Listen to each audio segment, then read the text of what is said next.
반갑습니다. 자, 이 시간은 투자자산 운용사 38강 파생상품의 투자 운용 12번부터 해서 제가 마무리를 정리하도록 하겠습니다. 파생상품은 자, 우리가 가격 변동성의 거래 전략을 하는데 이 가격이 변동되는 것을 보고 우리가 거래하는 전략입니다. 그래서 이는 시험 칠 때는 이 변동성 증가 예상이 있고 변동성 감소 예상이 있어요. 이 변동성 자체가 크게 증가할 거라 예상되는 겁니다. 이래서 보통은 변동성 강세 전략이다 이렇게 합니다. 근데 변동성이 감소될 거라 예상될 때는 이 반대이기 때문에 요 자체만 좀 보면 되겠습니다. 그래서 앞에 뭐가 들어간 건요? 숫자 들어간 것은 뭐 한다고요? 매수한다 봐놓고 숫자가 안 들어간 것은 뭐다? 이거는요, 우리가 매도한다 이렇게 보면 되겠죠. 그래서 스프레트는 매수하고 스트린 거는 매수하고, 그러니까 숫자 자, 이거는 매수로 하면 됩니다. 그러면 숫자가 안 들어간 것은 뭐예요? 버터플라이랑 콘드로는 뭐냐? 매도한다 이렇게 보면 되겠죠. 자, 한번 봐주시면 되겠습니다. 물론 이제 변동성의 감소는 거꾸로 가니까 뭐예요? 스프레트는 매도하고 스트린 거는 매도하고 버터플라이는 매수하고 콘드로는 매수해야 되겠죠. 자, 그래서 일단 변동성 증가 예상만 좀 봐주면 되겠습니다. 자, 보면 되겠죠. 다음, 대상자산 가격 변동성의 증가가 예상될 경우, 이 말은 변동성 강세 전략이다 쓰기도 합니다. 경우 사용하는 전략이 아닌 것, 이만 그만 내용을 좀 이해하면 되겠습니다. 크게 보지 마시고요. 이때는 스트레드, 서서들한 거, 스트레들과 스트랭글은 뭡니까? 이건 다 매수해야 됩니다. 그 답은 2번이 틀렸고, 버터플라이하고 콘드로는 매도한다. 이거 보면 되겠죠. 자, 다음. 자, 참고 한번 받으시고. 자, 13번. 풋콜 페리티가 성립할 때 다음 포지션과 가장 동등한 포지션이 될 수 있는 것. 자, 풋콜 페리티가 성립하면 차익 거래는 발생하지 않습니다. 차익 거래, 이게 발생하면 차익 거래의 기회는 뭐예요? 발생하지 않습니다. 그러니까 풋이 뭔가 파는 것, 콜이 사는 것, 이게 페리티가 뭐예요? 이꼴 같아진다는 말입니다. 같아지면 이거 뭐 한다고요? 차익 거래 기회는 발생하지 않는 겁니다. 주로 이게 보통 많이 쓰는 게 해치 그래죠, 해치. 그런데 이는 주식을 매수하고 그 다음에 전부 다 매수입니다. 다 매수 없습니다. 주식을 매수하고 그 다음에 풋 옵션을 사는 겁니다. 사면서 같이 콜 옵션을 매수하면서 한 개 더 무위험 채권을 매수하는 겁니다. 다 매수죠. 자, 풋콜 페리티. 이때 무위험 채권의 매수 가치는 무위험 채권의 액면 금액에다가 1 플러스 무위험술로 나누면 되겠습니다. 이거 나눠주면 되겠습니다. 그럼 일단 주식 매수하고 그 다음 풋 옵션을 매수했기 때문에 이치도 매수죠. 콜 옵션을 매수하면서 무위험 채권을 매수하면 되겠습니다. 그 답은 1항이 되겠네요. 1항 보면 되고, 다음 14번. 자, 다음과 같은 우리가 조건 하에서 풋콜 페리티에 의한 6개월 만기 가격이 뭐요? 100PT인 풋 옵션의 가치는 물어봤습니다. 자, 포인트가 100포인트네요. 자, 보면, 자, 이 경우는 보면은 일단, 자, 기초 주식의 가치가 얼마요? 100포인트입니다. 자, 100이 되고, 100포인트가 되고, 그 다음, 자, 보니까, 뭐요? 지금 물어본 거는 지금 현재 풋 옵션의 가치, 요거 물어봤네요. 요걸 물어본 겁니다. 여기 지금 현재 물어보네요. 되고, 그 다음에 콜 옵션의 가치는, 자, 10포인트 되고, 그 다음에 무위험 채권 나왔습니다. 이때 무위험 채권은 요 주식의 매수 금액과 똑같은 금액을 놓는 겁니다. 그래서 주식을 100포인트면 무위험 채권도 100만큼 그대로 딱 맞추는 겁니다. 그러니까 지금 현재 100에다가 동일 금액을 놓는 겁니다. 그렇게 동일 금액을 넣어야 뭡니까? 똑같은 금액이 되게 해야 이게 뭐 한다고요? 풋콜 페리티가 성립하는 겁니다. 자, 그런데 지금 보니까는 그 무위험 채권의 이자율이 10% 되어 있습니다. 이걸 조금 해설로 바꾼다면은 좀 이걸 바꿔주세요. 자, 좀 잘못됐네요. 그 무위험 채권의 이자율을 연 10%에서 5%로 좀 바꿔주세요. 수정해주세요. 5%로. 자, 미안합니다. 연 5% 조금 수정해주세요. 나중에, 자, 된 것은 앞에 제가 얘기했습니다. 우리 금융, 자격증에 도전하는 사람, 다음 카페에 검도사에 들어오면 제가 이걸 또 올려놓겠습니다. 전부 다. 자, 해놓으면 되겠죠. 자, 그러면 이제 무위험률이 만약에 5% 본다면은 1.05, 1 플러스 0.05로 나누면 되겠죠. 자, 나누면 되겠습니다. 자, 그러면은 지금 현재 이걸 풀면, 자, 풀면 되겠죠. 자, 그러면 어떻게 하면 되겠습니까? 자, 10 플러스, 10에다가 플러스 100 나누기 1.5 한 요 금액에서 이걸 넘기면 100을 차감하면 되겠죠. 차감하면 답은 5.24가 되겠습니다. 자, 그래서 이거는 5.24. 한번 좀 수정해 주시라 이 말입니다. 5.24. 좀 수정해서 봐주면 되겠습니다.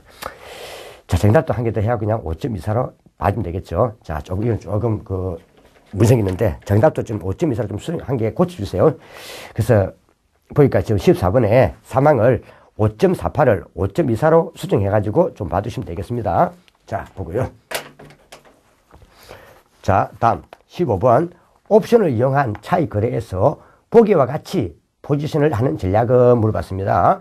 자, 현물 매도 포지션과 그 다음에 합성 선물 매수, 즉 콜 매수와 풋 매도 해놨습니다. 조합하는 뭐요? 자, 매도 차익 거래이다. 다음 뭐가요? 자, 밑에 보니까 차익 거래는 합성된 매수 포지션이 저평가되거나 실제 선물이 고평가될 때 발생한다라고 했습니다. 자, 한번 보죠. 이거는 저 앞에 보면 컨버전은 뭡니까? 그냥 순서대로입니다. 해물을 매수하면서 뭡니까? 매수하면서 풋콜 페리티. 해물 매수 풋콜 보면 됩니다. 이게 합성이죠. 풋콜이 합성입니다. 그래서 해물을 그대로 뭡니까? 매수를 하고 그대로 순서대로 해물을 매수하고 풋은 그대로 뭡니까? 매수를 둡니다. 두고 대신에 풋은 팔 수 있는 권리니까 두고 콜을 매도로 가는 이게 컨버전입니다. 근데 리버션은 리가 뭐예요? 여기입니다. 여기 거꾸로 가는 겁니다. 거꾸로 가는 것은 현물을 매도하면서 뭐예요? 풋은 매도하고 콜은 거꾸로 매수하는 겁니다. 그래서 컨버전을 안개해 두시고 현물을 매수하면서 풋을 매수하고 한 개 더 뭐예요? 콜을 같이 매도하는 걸로 합성하는 겁니다. 그래서 현물, 풋, 콜, 페리티. 현물, 풋, 콜 해둔 다음에 매도감 이거는 컨버전. 거꾸로 현물을 매도하면서 뭐요? 풋을 거꾸로 매도하고 콜을 매수하면 이는 뭐다? 매도하면 이는 뭐다? 이거는 뭐요? 리버시라는 겁니다. 그래서 현물, 풋은 같이 간다. 같이 갑니다. 둘 다 같이 가는데 콜이 바뀌는 겁니다. 거꾸로. 그래서 매도는 컨버전. 그 다음에 매수는 리버시라는 것. 근데 방어풋이 있는데 요 방어풋 같은 경우는 이거는 간단하게 이리 가는 거죠. 방어풋은. 자, 이는 방어. 현물을 지금 현재 만약에 지금 현재 보유를 합니다. 자, 이걸 지금 현재 현물 주식을 100을 보유한다 이 말입니다. 100을 보유합니다. 근데 지금 현재 만약에 지금 행사 가격이 만약에 지금 현재 뭐요? 자, 100입니다. 근데 만약에 요 기초 자산의 미래 가격이 만약에 한번 하락은 돼보세요. 하락. 80만큼 하락합니다. 그러면 결국 주식 가격이 하락하면 결국 자기는 뭐 한다고요? 요만큼 자체를 우리 보는 거죠. 그래서 나중에 뒤에 가면은 이렇게 쭉 하락해 봅니다. 그래서 이게 같게 보는 거죠. 그래서 이때는 풋은 뭐요? 팔 수 있는 권리니까. 풋은 팔 수 있는 거죠. 팔 수 있는 권리입니다. 팔 수 있는 권리니까 현물값이 하락을 하더라도 그대로 뭐요? 자, 자기가 풋을 갖다 지금 이제 매수해 놨기 때문에 팔 수 권리를 살았기 때문에 자기는 100원에 팔 수 있는 겁니다. 그럼 결국 80원짜리 되더라도 100원에 파는 거니까 자기는 20만큼 뭡니까? 이익이 생깁니다. 요 두 개를 가지고 상기한다는 거죠. 이게 말 그대로 방어풋이라는 겁니다. 방어풋. 자, 그래서 이때는 풋 옵션을 매수해야 된다. 이게 방어풋입니다. 자, 받으시고. 그러면 일단 15번은 현물 매도에다가 뭐요? 풋 매도 콜 매수이기 때문에 이는 뭐가 된다? 이는 리버셜이죠. 15번은 리버셜이 되고. 다 16번 포트폴리오 보험에서 방어풋 전략입니다. 이는 뭐요? 주식을 매수하면서 풋 옵션을 매수해줘야 되겠죠. 풋 옵션 매수. 그 답은 2항이 되겠습니다. 간단히 봐두시면 되겠죠. 큰 건 아니고. 다음 17번 옵션의 민감도 분석에 관련된 지표입니다. 이거 한번 공식적인데 제가 보면 옵션의 민감도 분석. 크게는 델타, 그 다음 감마, 그 다음 세타, 그 다음 베가 이렇게 네 가지로 나눠지는데 그 밑에 해설을 보시면 델타는 말 그대로 프리미엄 변동분을 자산 가격 변동을 나눈 겁니다. 그래서 델타는 말 그대로 델타는 기초 자산의 가격 변동에 따른 옵션 가격의 변화 정도를 나타내는 지표입니다. 근데 감마는 자산 가격 변동분을 델타의 변동분 나눈 겁니다. 자, 이게 감마입니다. 그래서 감마는 결국 델타의 기울기입니다. 자, 그래서 이거는 자산 가격 변동분을 뭐요? 자, 델타의 변동분으로 나눈 것은 뭐다? 이는 감마다 이 말입니다. 자, 다음 되고요. 다음 감마. 보이났습니까? 감마의 공식 이 자체가 좀 가네요. 감마를 보니까 감마는 말 그대로 이 뭐예요? 델타의 변동분을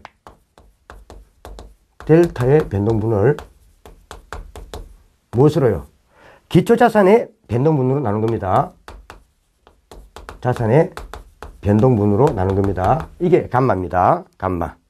자, 안 봐놓죠? 감마 좀 거꾸로 해놨네요. 좀 이거 좀 수정해주죠. 수정.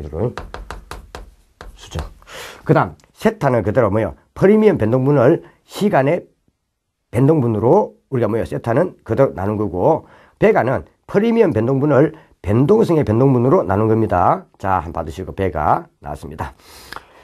자, 그러면은 17번 보면은 옵션의 민감도 분석 나왔습니다. 자, 델타는 뭐요? 델타는 프리미엄 변동분을 기초자산 가격 변동분으로 나눈 값 되고, 델타는 기초자산의 가격 변동에 대한 옵션 가격의 변화 정도를 나타낸다. 좋습니다. 세타는 프리미엄 변동분을 시간의 변동분으로 나눈 것이다. 그래서 세타는 시간 경과에 따른 옵션 가격의 상실 정도를 나타낸다. 이 말이고, 베가는 프리미엄 변동분을 변동분의 변동 나눈 건데, 베가는 기초자산 가격 변동에 따른 뭐요? 옵션 가격의 변화를 나타내고, 감마가 지금 현재 보니까 분모와 분자가 바뀌었네요. 델타의 변동분을 기초자산의 가격 변동분으로 뭐요? 나눈 게 되겠습니다. 그래서 지금 현재 감마 이거 조금 고쳐주죠. 답은 상이 되겠습니다. 그래서 감마는 델타의 기울기다. 3이 되고요. 그 다음 밑에 그 보면은 옵션의 프리미엄 민감도가 옳게 변경이 되었습니다. 그 암기할 때는 그냥 뭐 이렇게 벌써 놓으면은 둘 다 매수 나왔습니다. 매도는 거꾸로 가는 거니까 매수 해놓으세요. 자, 그래서 그냥 암기할 때는 뗄감 3배 해놓으세요. 뗄감 3배 해놓고, 그 다음에 자, 델타는 코드스 매수가 플러스, 감마는 플러스, 즉, 두 개가 정비례한다, 이 말이에요. 정비례 관계, 플러스 값을 가집니다. 양수. 세타는 마이너스, 베가는 플러스입니다. 근데 다 좋은데, 콜 옵션 매수와 풋 옵션 매수를 보면은, 뭡니까? 전부 다, 감마, 세타는 둘 다 이렇게 같이 움직입니다. 플러스, 마이너스 움직입니다. 움직입니다. 자, 이것도 움직이는데, 같이 움직이는데, 세타만큼은 뭐 한다고요? 자, 콜 옵션 매수하고 풋 옵션 매수가 반대로 갑니다. 플러스 마이너스가. 그래서 암기할 때는 감마, 세타, 베가는 콜 옵션 매수와 풋 옵션 매수하면은 둘 다 플러스, 마이너스, 플러스인데 델타만큼은 뭐다? 플러스와 마이너스가 바뀐다는 것. 이거 좀 봐주시면 되겠습니다. 어차피 매도는 반대로 가는 거니까. 자, 이것만 좀 암기해두면 되죠. 그래서 델타만 반대로 간다.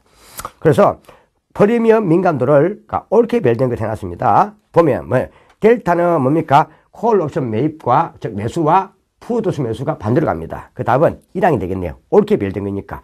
근데 감마, 세타, 베가는 뭡니까? 이게 다 어떻게 된다고요?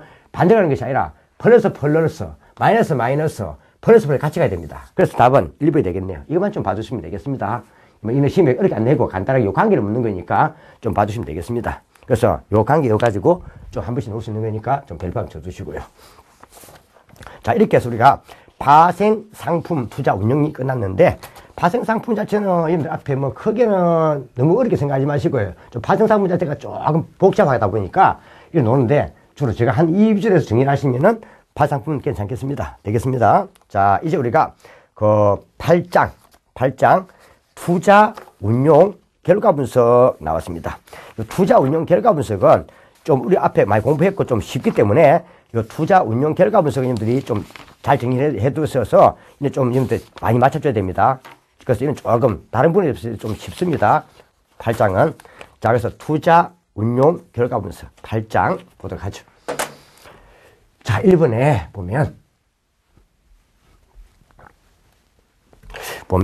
자산 운용 성과 평가에 대한 관한 자, 설명으로 옳지 않은 것 해놨습니다. 8장. 자, 투자 운용 결과 분석.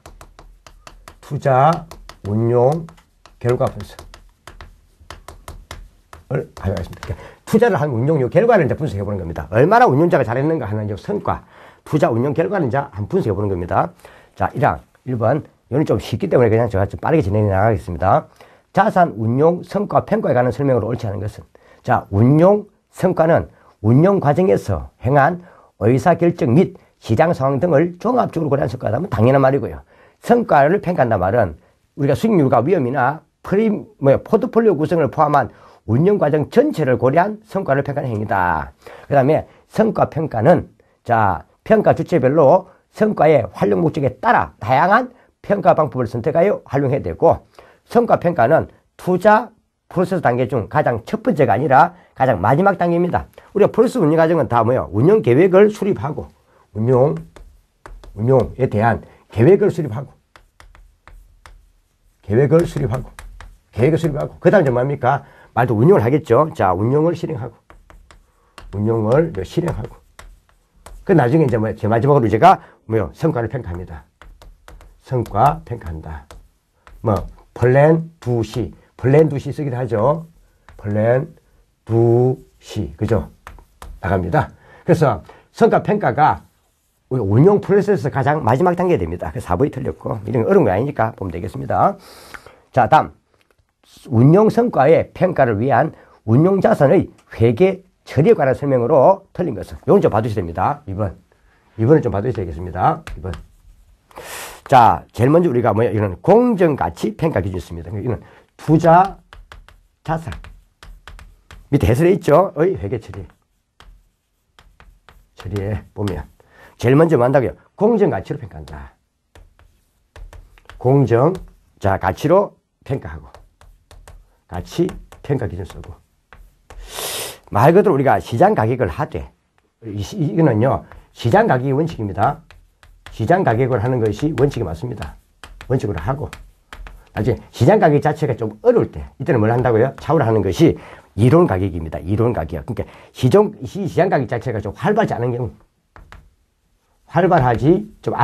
않은 경우는 이론 가격을 쓰는 겁니다. 이론 가격을 쓰는 겁니다. 그 해설했으니까 이론 가격은 일정 기간 내에 매매 가능한 예상 가격을 말합니다. 일정 기간 내에 내가 매매를 한다면 받을 수 있는 예상 가격을 이론 가격을 하는 겁니다. 예상 가격. 그걸 말합니다. 이걸 이제 쓰는 겁니다. 그래서 공정가치는 시장 가격 자체를 공정가치로 원칙으로 하되, 시장 거래가 활발하지 않는 그런 투자자산은 뭡니까? 자, 이론 가격을 쓸 수 있다 이 말입니다. 그 다음 두 번째 우리가 보면, 자, 이거는 이제 발생주의 회계를 따릅니다. 발생주의. 우리 회계학에서 보면은 발생주의는 말 그대로 현금이 들어오고 나갈 때가 아니라 말 그대로 수익이나 손익이 발생한 그 기간에 뭡니까? 수익과 비용을 잡으라는 거죠. 그래서 이는 발생주의를 하는 거지, 이는 뭘 하지 않는다? 이는 현금주의가 아니라는 거. 현금주의가 아닙니다. 자, 이거 좀 봐두시고. 자, 다음 세 번째 보면 체결일 기준입니다. 자, 그래서 이때 투자사 회계일은 계약을 체결한 날, 그러니까 말들 계약 체결일 기준. 그래서 이때는 계약 체결일 기준 한다. 계약을 체결일 기준으로 하는 게 원칙이라는 것 봐두시고, 그 다음에 이제 네 번째 보면 자, 국제 통화 성과 기준은 국제 통화 우리가 이 성과 기준에서는 뭐한다고? 자산의 가치에서 부채 가치를 차감한 순자산 가치를 기준으로 평가한다는 것. 순자산 가치 기준으로 평가한다는 것. 한번 봐주시면 되겠습니다. 자, 이건 좀 이따 보겠고요. 자, 그럼 이번에 운용 성과의 평가를 위한 운용자산의 회계 처리에 관한 설명 중 자, 틀린 것 나왔습니다. 운용 성과의 평가는 장부가격이 아니죠. 장부가 아니라 공정가치 평가 기준입니다. 그래서 원칙은 공정가치는 시장 가격 원칙으로 하되, 시장 가격이 활발하지 않은 경우는 이론 가격을 할 수 있다 이 말입니다. 자, 그래서 답은 1항이 틀렸고, 시장 거래가 활발하지 않은 경우 일정 기간 내에 매도 가능한 예상 가격, 이게 이론 가격입니다. 2항은 이론 가격이 되겠습니다. 손익은 현금의 수입과 지출에 관계없이 손익이 발생한 기간에 손익으로 인식하는 발생주의가 따른다. 그러니까 현금주의가 아닙니다. 발생주의. 그 다음 투자자산의 거래는 실제 결제일 기준이 아니라 자, 체결일 기준으로 계약 체결일 기준으로 회계장부에 기록한다. 계약 체결일 기준 이 말이죠. 자, 그 답은 1항이 틀렸고, 자, 한번 봐두시고, 그 다음에 펀드의 성과평가를 위한 수익률 중 시간 가중 수익률입니다. 자, 보면은 이거는 크게 두 개 나눴는데, 시간 가중 수익률이 있고, 참고로 시간 가중 수익률이 있고, 한 개 더 우리가 금액 가중 수익률이 있어요. 금액 가중 수익률이 있습니다. 금액 가중 수익률로 한 개도 있습니다. 그냥 성과를 평가할 때 시간 가중 수익률로 성과를 평가할 수도 있고 금액 가중 수익률로 성과를 평가할 수도 있다 이 말입니다. 자, 이때 시간 가중 이 수익률은 요 운용자의 운용 능력을 평가할 수 있습니다. 그러니까 운용자의 요 운용 능력을 뭡니까? 평가하는 수익률입니다. 그래서 운용자가 얼마큼 운용을 잘하는가 하는 운용 능력에 바탕을 둔 수익률은 시간 가중 수익률이다 이 말입니다. 이거는 현금 유출입이 발생할 때마다 말 그대로 현금 유출입, 현금이 들어오고 유입, 나가고 유출입이 발생할 때마다 심하다 뭐 한다고요? 자, 계산한 요 수익률을 다시 요걸 뭐 한다고요? 기하학적으로 연결한 총 수익률을 말합니다. 근데 금액 가중 수익률은 이는 말 그대로 투자자 관점에서 얻은 수익률 측정을 위한 겁니다. 이건 투자자 관점입니다. 투자자 관점에서 투자를 해서 얼마만큼 수익을 얻는가 하는 관점에서 얻은 요 수익률을 측정하기 위한 수익률입니다. 측정하는 수익률입니다. 그래서 우리가 이게 제일 좋은 얘가 앞에 측정 기간 동안 파악되는 내부 수익률. 이게 제일 좋은 예가 되겠습니다. 한번 봐두시죠. 내부 수익률. 자, 한번 봐두시면 되죠. 자, 그러면은 3번에 펀드의 성과 평가를 위한 수익률 중 시간 가중 수익률이니까 이쪽이죠. 시간 가중. 뭐 나와야 됩니까? 이거는요. 말 그대로 이거는 발생 시마다 기간 발생 시마다. 자, 측정 기간 동안 투자자 관점에서 얻은 수익성을 측정하는 수익률이며 내부 수익률이다. 이거는 1번은 이거는 이쪽이니까 이거는 금액 가중 수익률이죠. 그 답은 1번이 틀렸고 투자 기간 중의 현금 유출입이 발생할 때마다 여러 개 수익률을 고려해가지고 나중에 이걸 기하학적으로 연결하면은 바로 뭐 한다고요? 자, 시간 가중 수익률이 된다 이 말입니다. 펀드의 기준 가격은 투자 단위당 순자산 가치를 시간 가중 수익률 방법으로 산출한 겁니다. 다음, 운용자가 통제 불가능한 투자 자금의 유출입에 따른 수익률 왜곡 현상을 방지하기 위한 방법의 일환입니다. 자, 그래서 한번 이거 간단하게 개념 보시면 되고 4번 우리가 앞에 보면 내부 수익률 많이 나오죠. 이 내부 수익률 옵니다. 이 내부 수익률 자체가 앞에 뭐 있습니까? 이 나와 있는 금액 가중 수익률 들어갑니다. 그래서 이 내부 수익률은 우리가 보면은 현금 유입이 있을 겁니다. 개마다 그죠? 각 개마다 현금 유입이 있을 겁니다. 유입이 있을 겁니다. 각 기간에 기계 현금 유입이 나오면은 이걸 우리가 각각 1 플러스 뭡니까? K에 각각 기간을 해준다는 거죠. 이거 하고 그 다음에 각 기간마다의 현금 유출이 있을 겁니다. 나간 현금 유출이 있으면 T가 있다면은 또 이걸 또 쭉 해본다는 겁니다. 그래서 1 플러스 K에 요 T 유출. 이걸 각각 이렇게 현재가치로 시켰을 때, 현금 유입의 현재가치하고 현금 유출된 걸 갖게 만든 K, 요걸 갖게 만든 K를 우리가 뭔다고 이걸 내부 수익률 합니다. 그래서 현금 유입의 현재가치하고 현금 유출의 현재가치를 갖게 만드는 이 할인율, 갖게 만드는 할인율을 우리는 이게 내부 수익률 하는 겁니다.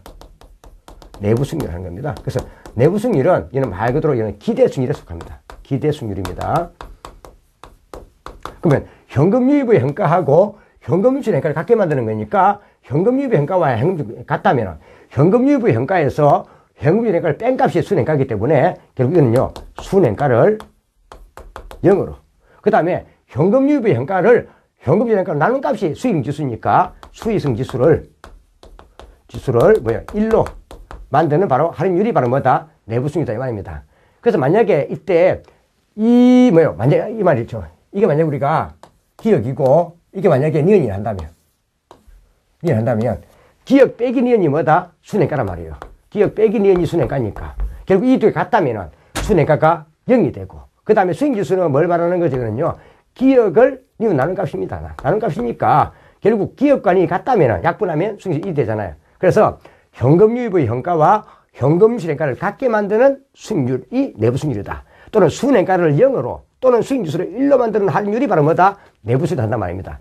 만약 이걸 풀었을 때 이게 지금 현재 만약에 15% 났다면 다시 이제 뭡니까? 최저 필수 수익률이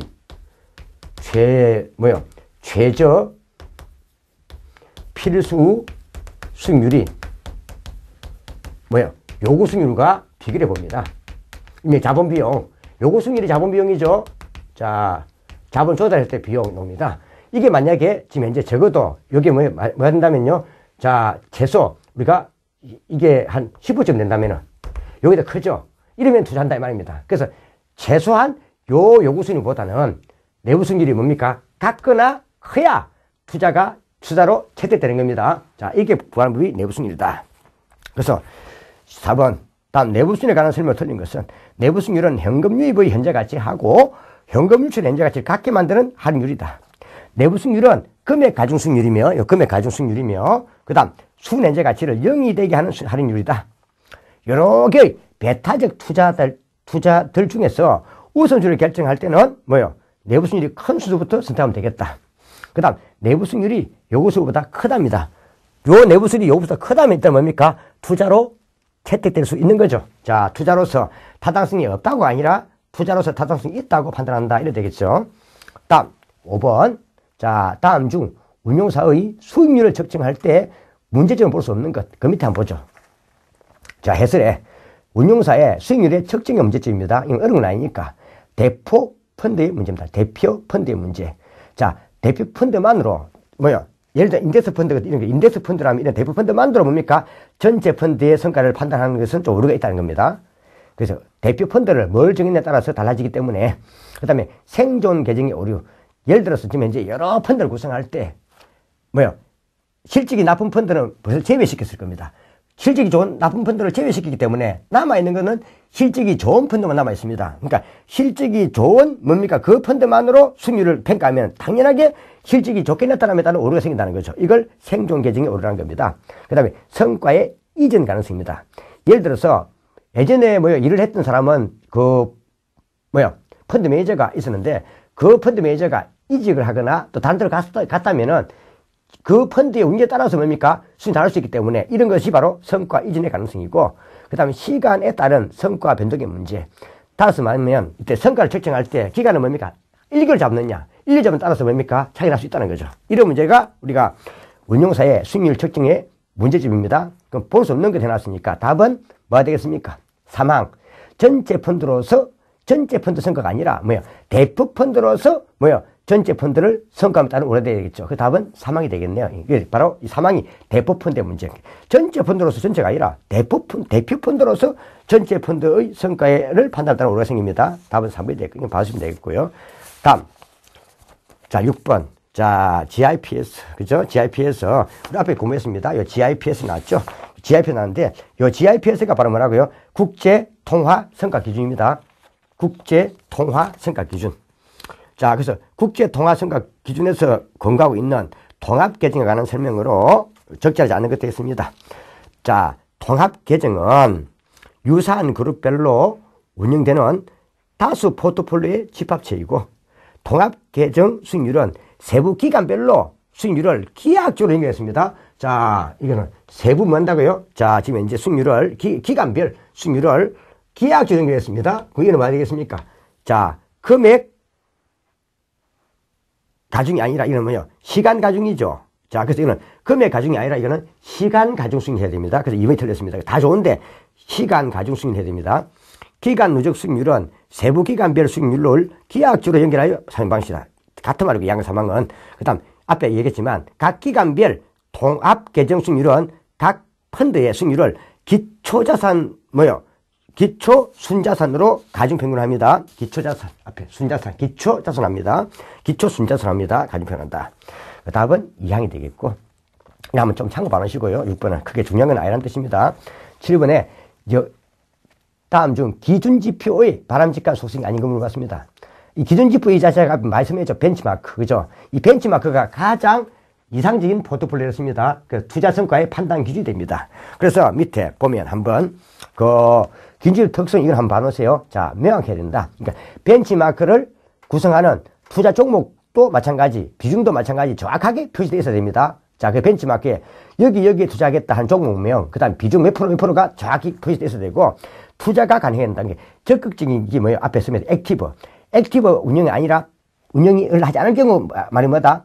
말도 우리가 앞에 보면은 이게 패시브 등을 할 때 벤치마크 구성 종목에 바로 투자가 가능해야 되고, 측정 가능성, 그러니까 원하는 기간마다 뭡니까? 벤치마크 자체의 수익률을 계산할 수 있어야 되고, 그 다음에 적합성, 벤치마크가 운용자의 운용 스타일이나 성향과 같아야 되고, 그 다음에 투자 의견의 반영, 운용자가 현재 기준 지표의 구성 종목에 대한 투자 지식을 알고 있어야 된다. 당연한 말이죠. 그 다음에 사전적 결정성, 벤치마크는 평가 기간이 시작되기 전에 4년 미리 정해져 있어야 됩니다. 그래야 평가 기준이 될 거 아닙니까? 자, 이 말이죠. 그러면은 7번 답은 다 좋은데 상이 되겠네요. 벤치마크는 사후주로 결정되는 것이 아니라 미리 평가 기간이 시작되기 전에 미리 사전에 정해져 있어야 됩니다. 최초부터. 자, 되고요. 자, 그 다음 8번. 자, 투자 위험의 측정을 위한 상대적 측정 지표가 아닌 것 나왔습니다. 자, 앞에 보면은 이 답은 지금 현재 이 표준 편차가 되겠는데요. 그 밑에 해설을 한번 보시면, 이거는 크게 보지 마시고 간단하게 한번 내용 봐놓으세요. 자, 보면, 자, 위험을 구성하는 데 보면 우리가 절대적 위험이 있고 상대적 위험이 있습니다. 그 절대 위험을 측정하는 전체 위험은 표준 편차가 있고, 표준 편차가 뒤에 또 어디 할 때 할 거라고, 이거는요, 뒤에 우리가 분산 투자를 할 겁니다. 그 다음에 절대바는 기억나죠? 이미. 앞전에 10일 기간 동안에 95%의 자, 신뢰 수준에서 바가 예를 들어 10억이다 하는 게 있잖아. 그죠? 이런 겁니다. 절대바. 그러니까 기간 동안 특정 확률 수준에서 발생 가능한 최대 손실 금액입니다. 그 다음에 하락 편차는 최소 수용 가능 수익률을 이하로 하락 위험만 측정한 표준 편차고, 반 편차는 평균 수익률 이하로 하락할 위험만 대상한 표준 편차다.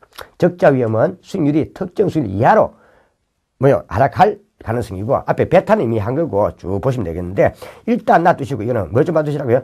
절대적 위험의 측정에는 표준 편차, 절대바, 하락 편차, 반 편차, 적자 위험이 있다. 상대 위험을 측정하는 데는 베타, 그 다음에 잔차 위험, 공분산, 상대바가 있다. 이것만 좀 봐놓으세요. 구성 비율로 간단히 보시면 되겠습니다. 자, 다음. 자, 9번. 투자 성과의 측정 방법. 이건 좀 봐줘야 됩니다. 투자 성과의 측정 방법. 이거는 지금 중요하니까 좀 봐주셔야 됩니다. 자, 봐주셔야 되는데, 여기 크게 보면은 뭐가 있습니까? 앞에 샤프 비율이 있고, 그 다음 두 번째 우리가 트레이너 비율이 있고, 한 개 더 우리가 젠센의 알파가 있습니다. 자, 보면, 자, 샤프 비율이 있고, 그 다음 트레이너 비율이 있고, 이너 비율이 있고, 그 다음 젠센의 알파가 있습니다. 센의 알파가 있습니다.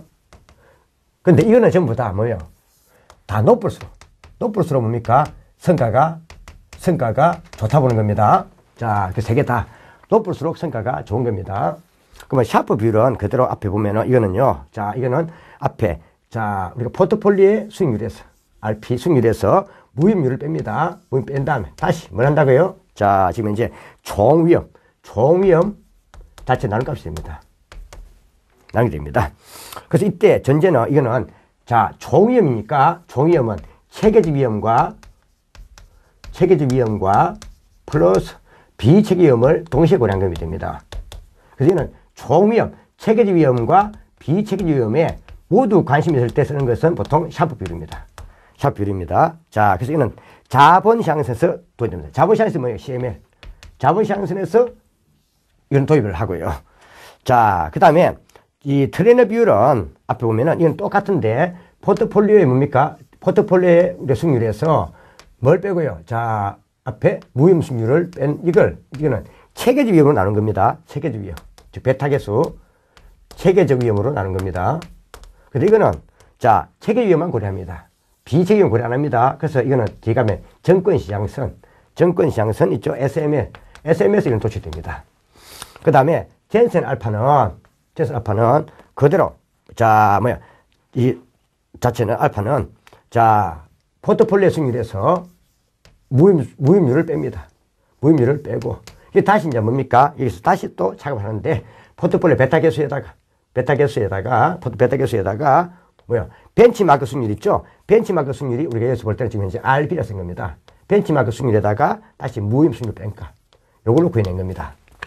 자, 그래서 여기서도 지금 현재 체계적 위험만 고려합니다. 요 베타 이게 자체가 체계 위험을 고려한 거거든요. 체계적 위험만 고려합니다. 자, 그래서 이거는 요구 수익률을 초과하는 값에 대한 요구 수익률을 초과하는 값에 대한 수익률입니다. 자, 받으시고 요구 수익률 초과 수익률을 갖다가 뭐요? 자, 값을 구한 겁니다. 요구 수익률을 초과한 수익률을 구하는 겁니다. 전세 알파 한번 넣죠. 자, 9번 샤프의 뭐요? 자, 측정 방법과 트레이너의 측정 방법은 사용한 위험이 다릅니다. 앞에 얘기했지만 샤프는 주로 체계 위험과 비체계 위험을 동시에 고려하는 총 위험을 고려하지만 요 트레이너는 뭡니까? 체계 위험만 고려하기 때문에 비체계 위험은 반영하지 않습니다. 자, 다릅니다. 그 다음에 투자자가 분산 투자가 잘 된 펀드의 체계 위험에 관심이 있다면 샤프가 아니라 이런 트레이너 비율이겠죠. 체계 위험 자체에만 관심 간다면 주로 앞에 트레이너 비율과 젠센의 알파가 되겠습니다. 샤프는 총 위험을 고려합니다. 그래서 9번 답은 일단 2항이 되겠네요. 9번 답은 답이 2항이 되겠죠. 조금 수정해 주시기 바랍니다. 2항. 답 좀 수정해 주죠. 자, 젠센의 알파와 트레이너는 정권시장성에 근거하고 있다.